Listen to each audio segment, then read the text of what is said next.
صحیح بخاری کی حدیث نمبر 1510 حضرت ابو سعید خدری رضی اللہ عنہ سے روایت ہے۔ انہوں نے کہا، ہم نبی کریم صلی اللہ علیہ وآلہ وسلم کے زمانے میں عید الفطر کے دن کھانے کے غلے سے ایک سا نکالتے تھے۔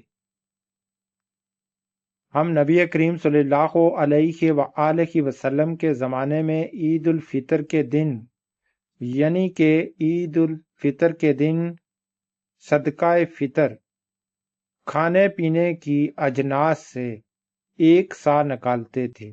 ابو سعید رضی اللہ عنہ نے بیان کیا کہ ہمارا کھانا ان دنوں جو زبیب، پنیر اور کھجور تھا۔ ہمارا کھانا ان دنوں جو زبیب، پنیر اور کھجور تھا۔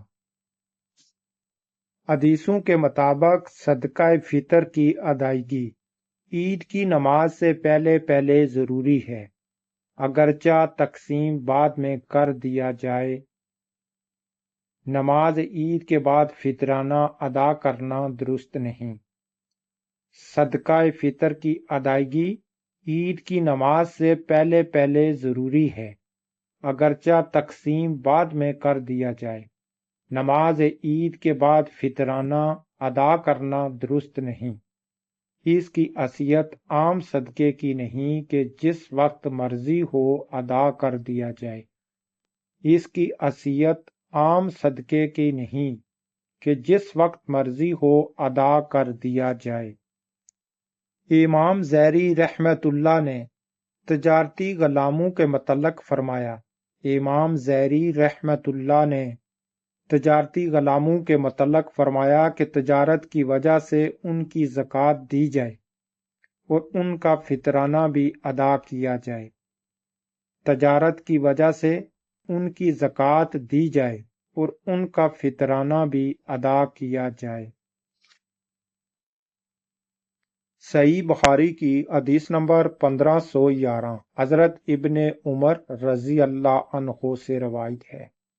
انہوں نے کہا، نبی کریم صلی اللہ علیہ وآلہ وسلم ہر مذکر، مونس، آزاد اور غلام پر صدقہ فطر یا صدقہ رمضان ایک سا کھجور یا ایک سا جو مقرر کیا ہے۔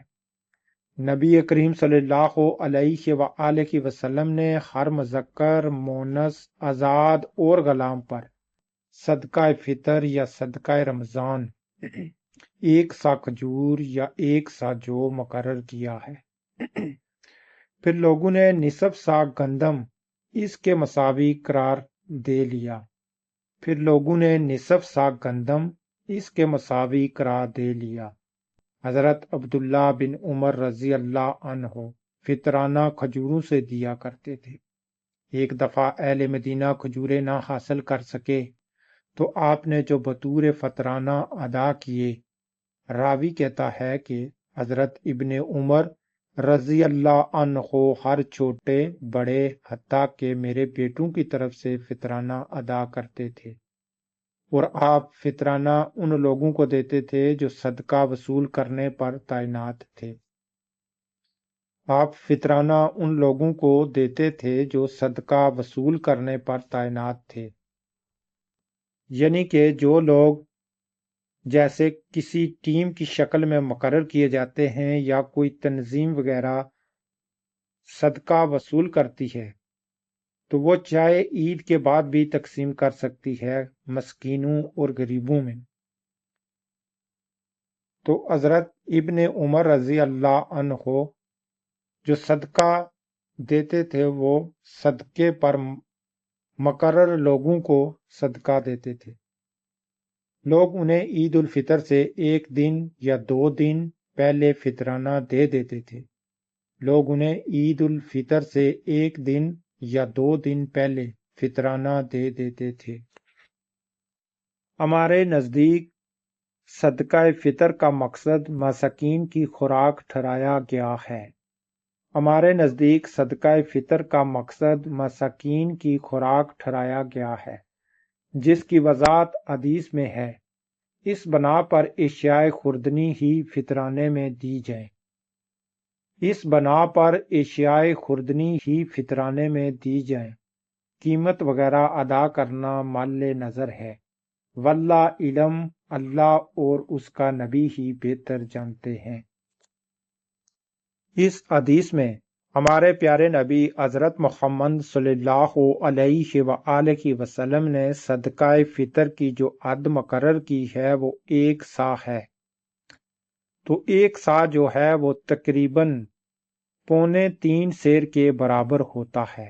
1 سا جو ہے وہ تقریباً 3.25 سیر کے برابر ہوتا ہے، اور یہ عید کی نماز سے پہلے پہلے ادا کرنا ضروری ہے۔ اور حدیث میں فرمایا گیا ہے کہ صدقہ فطر ہمارے پیارے نبی نے ہر مرد مومن، بوڑھے بچے پر فرض کرا دیا ہے، اور آزاد اور غلام پر بھی فرض کرا دیا ہے۔